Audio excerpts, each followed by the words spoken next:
Nah, kalau dia itu sendiri ngomong ke aku, alah mas, aku juga sama, aku baru makan di tenda itu ngelihat sosok yang kayak raksasa gitu tuh. Ngelihatnya tuh kayak gini, tau nggak?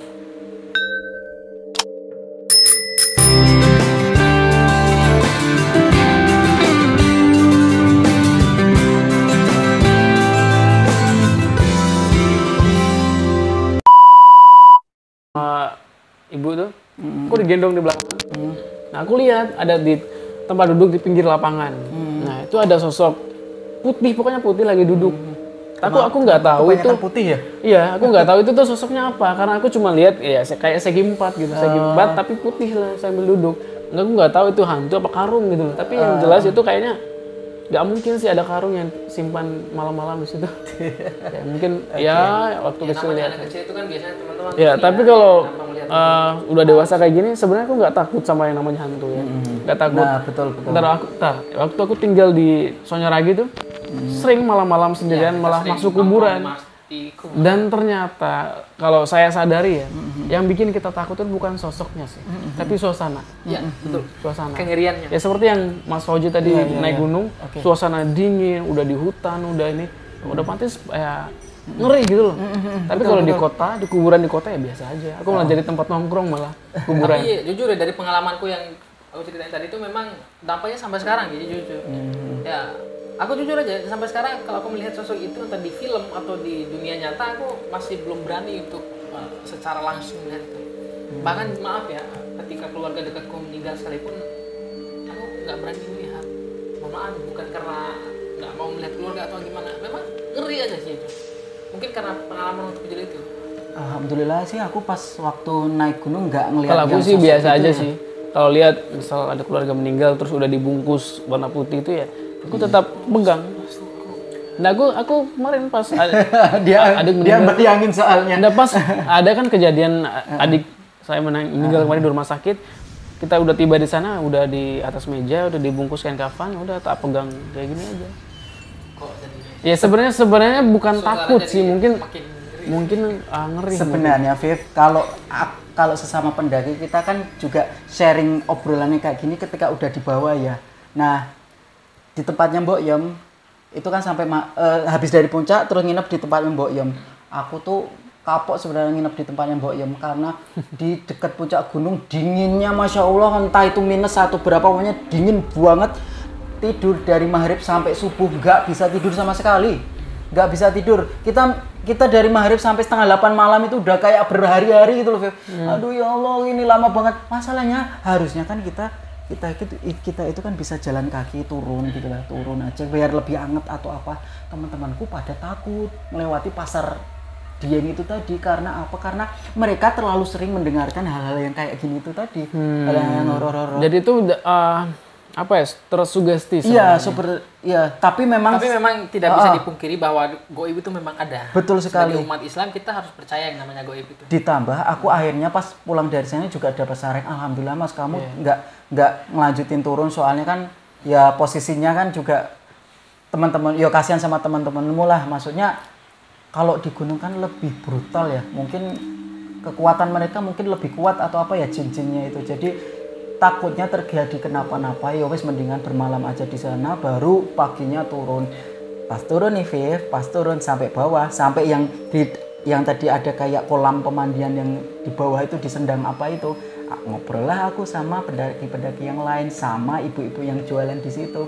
Kalau aku nyeritain kalau di pos 2 itu ya itu ada sesuatu itu, terus aku ngomong jadi ibu itu ngomong sama pendaki yang lain kalau bisa sih, pas yang mau naik tuh kan kita ketemu yang mau naik juga, kita udah turun, kalau bisa jangan ngecamp di pos 2 atau keempat. Nah aku langsung nyeplos tuh, apa di pos 2 ada mbak-mbak itu bahwa aku langsung nyeplos kayak gitu.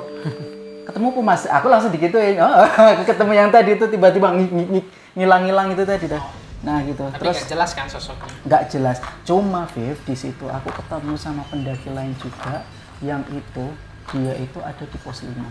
Dia itu tuh Viv, ketemu ya, kita saling ngobrol karena udah di bawah kan nggak apa-apa tuh, kita sambil ngobrol. Selama di sana aku nggak ngobrol sama sekali selama naik atau turun tadi, takut kenapa-napa toh. Kita ngobrol kalau dia sendiri pada saat di tenda itu kayak apa ya, kan kalau di tenda itu ada yang bisa kebuka apa ya, pintunya itu bisa diginiin toh. Nah, kalau dia itu sendiri ngomong ke aku, "Alah Mas, aku juga sama, aku baru makan di tenda itu ngelihat sosok yang kayak raksasa gitu tuh." Ngelihatnya tuh kayak gini, tahu nggak? Gimana ya? Pokoknya katanya dia itu ekspresinya itu kayak gini.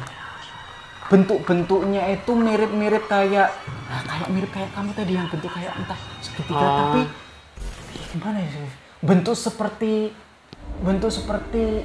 ada sosok badan kita tapi kayak ada monyetnya, gimana ya waktu itu dia ngomongnya itu nggak jelas lah, kayak ada segitiga aku sempat kepikiran, sempat nyeletuk kan, alah pohon cemara kali, pohon cemara kok melotot gini gitu loh, dia bilangnya kayak gitu Viv.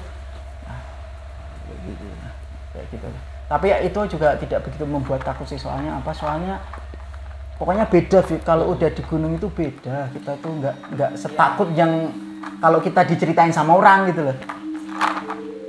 Itu kalau siang hari sih mungkin karena mendukung pemandangan yang indah mungkin santai, tapi kalau udah malam hari gimana kalau angin, suasana dingin gitu loh. Apalagi kalau hujan. Iya, betul sekali. Walaupun aku belum punya pengalaman naik gunung, aku bisa membayangkan kalau berada di situasi seperti itu pasti negatif thinkingnya duluan. Akhirnya Viv, bulan Maret aku kan belum puas tuh, bulan Oktober ke sana itu. Bulan Maret aku beneran pengen ke sana lagi sama teman berdua aja. Aku dalam hati tuh semoga nanti ada yang horor-horor gitu mau tak rekam, kalau sekalian muncul aja biar viral gitu loh. Kalau muncul sekalian aja itu. Enggak nemu sama sekali. Aduh ya. Tapi kalau memang kayak gitu. Biasanya kalau makhluk halus kalau kita cari dengan sengaja dia nggak bakal muncul. Nggak nemu sama sekali. Tapi kalau kita lagi nggak sengaja nih, misal lagi jalan tapi nggak ada niatan mau cari, tiba-tiba aja. Gimana nih? Aku tanggal 16 besok mau naik gunung, atau teman-teman ini mau diupload tanggal berapa? Mungkin besok juga bisa. Oke. Makanya kalau ada yang mau tanggal 16 November aku mau naik gunung, nanti kontak aja ke tempatku. Cari sosial mediaku. Namanya Hyuga Fauzi. Apa namanya Hyuga Fauzi semuanya. Kalau mau ikut yuk join. Oke. Pesannya nih buat teman-teman yang mau naik gunung di kemudian hari, pesan dari kamu yang sudah pengalaman ini khususnya ke horornya ya. Maksudnya tips-tips dari kamu untuk mengatasi kalau terjadi hal-hal seperti itu apa? Yang pertama, kalau kita naik gunung, kita bersihkan hati lah. Dalam arti kita itu kalau naik gunung itu kan wilayahnya mereka ya, Ya pokoknya kita keperluan naik gunung itu apa? Kalau bisa sih niat kita memang muncak terus pulang atau apa. Jangan sampai kita punya niat kotor di sana itu loh. Kita jangan sampai mempunyai niat kotor untuk pokoknya niatnya harus bersih, niatnya harus baik. Itu yang pertama. Dengan tujuan ini yang mendekatkan diri dengan alam. Ya, gitu juga bisa. Yang kedua, pokoknya kita tetap jaga kebersihan diri, sucikan diri. Kalau kita pipis ya cepat-cepat biar kita tayamum atau apa biar bersih lah secepatnya. Kemudian sampah-sampah harus dibawa turun. Itu udah pasti. Jangan sampai dibuang asal. Nah, kalau kita mau pipis atau apa, jangan lupa kita izin sama Allah, Bismillahirrahmanirrahim, bukan izin ke mereka sih. Kita kan nggak tahu ada mereka atau enggak. Pokoknya tapi nggak apa-apa sih. Maksudnya kalau kita kan nggak bisa ngelihat mereka ya, kita Bismillah dulu, nyebut nama Allah, sama ya udah nyapa aja mereka. Mohon maaf, saya mau buang ini, kalau bisa pergi. Ya di dalam hati nggak apa-apa, nggak berharap juga untuk mereka jawab. Intinya kan kita kan tamu toh. Kita tamu ya kita ke rumah orang, intinya permisi lah. Singkatnya, kita kemanapun kita pergi adab, etikanya, ada adabnya. Ya betul sekali. Soalnya karena hidup ini kan bukan hanya kita manusia aja yang ada di dunia ini kan, ada yang nampak, ada yang nggak nampak nih, gitu kan. Nah, apalagi kalau masuk ke area pegunungan itu udah pasti di sana tuh ada sosok lain yang tinggal. Jin lah. Masuk ke sana tuh harus permisi lah istilahnya. Ada jin. Sama kalau misalnya kebetulan nggak sengaja ya kita ditampakkan atau melihat yang kayak gitu ya, kita jangan terus takut, tapi kita juga jangan nantang gitu loh. Biasa aja, nggak usah terlalu berekspresi. Kita takut jangan, nantang juga jangan. Kita ngelewat di suatu gang-gang kalau ada preman-preman manusia aja, kalau kita nantang habislah kita, apalagi yang nggak kelihatan. Iya, gitu aja. Ini durasi sudah cukup lama, nggak terasa kita saking asiknya kita ngobrol ya. Ini tema kali ini nih ngobrol tentang Terus gimana? Tanggal 16 November mau nggak? Ya nanti kita lihat jagal dulu deh. Ampun, berani apa? kan ketahuan tuh aku jadi sosok yang agak takut nih. Lah apa tadi ceritaku juga nggak membuatmu takut gitu Enggak sih, tadi. tapi ini kita bisa mendapatkan. Nah intinya aku sebenarnya pengen kalau naik gunung kayak gitu, cuman Sibuk belum ya. siap. Ya, Belum oke. siap baik waktu, mental dan fisik mungkin ya. Kapan siapnya? nanti lah pasti ada. Karena kan Tunggu saja kita nanti. berjalan Semoga ada kontak. berjalan jauh kayak gitu susah. Susah dalam artian ya kita nggak boleh asal pergi aja. Oke mungkin oke mental siap, tapi fisik siap nggak gitu loh. Ya, tanggal 16 November, sekarang tanggal 6. 10 hari kalian biasa olahraga dulu, oke? Oke ya, olahraga dulu, persiapkan fisiknya. Insya Allah. Insya Allah. Oke, Nggak teman-teman. mahal kok, oke. Udah ya. Oke, wes. Oke teman-teman, terima kasih sudah nonton. Semoga dapat memetik sesuatu lah dari cerita kita ini. Ini tuh vlog toh. Kita kan sharing. Ngalir aja sih. Walah, kenapa aku Nggak nggak tahu ya usah- dari tadi ada kamera ya? Wah, kalian nih. Ini nggak usah pakai penutup, Enggak. nggak usah pakai closing, langsung aja. Ya sudah, bye-bye. Halo. Halo.